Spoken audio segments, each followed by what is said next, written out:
Salom do'stlar, sizlar bilan Biznes Texnologiya uz kanali. Steve Jobs. U kimligini bilasizmi? To'liq ismi Steven Paul Jobs. U 1955-yil 24-fevralda dunyoga kelgan. Steve Jobs Amerika Qo'shma Shtatlari, Kaliforniyaning San-Fransisko shahrida tavallud topgan. Steve Jobsning asl ota-onasi uni bolaligida boshqa oilaga berib yuborgan. Shuning uchun Steve'da doimo men butun dunyoga kimligimni isbotlayman degan kuchli ishtiyoq bor edi. Steve Jobs qanday xarakterga ega edi? U aql bovar qilmaydigan darajada talabchan edi.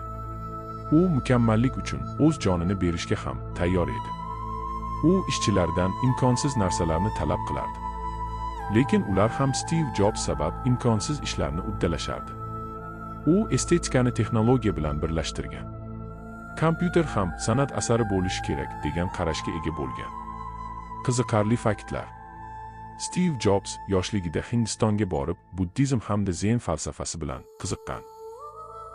U ko'pincha poyabzalsiz yurardi. Ishxonasiga ham poyabzalsiz holda kelardi. Steve Jobs 1976-yilda yaqin do'sti Steve Wozniak bilan Apple kompaniyasiga shaxsiy garajida asos soladi. Apple kompaniyasi bugungi kunda yiliga milliard dollarlab daromad oluvchi gigant kompaniyalardan biri hisoblanadi. Keyingi videolarda Apple kompaniyasi haqida sizni qiziqtirgan ma'lumotlarni birgalikda ko'rib chiqamiz. Kanalimizni kuzatib boring.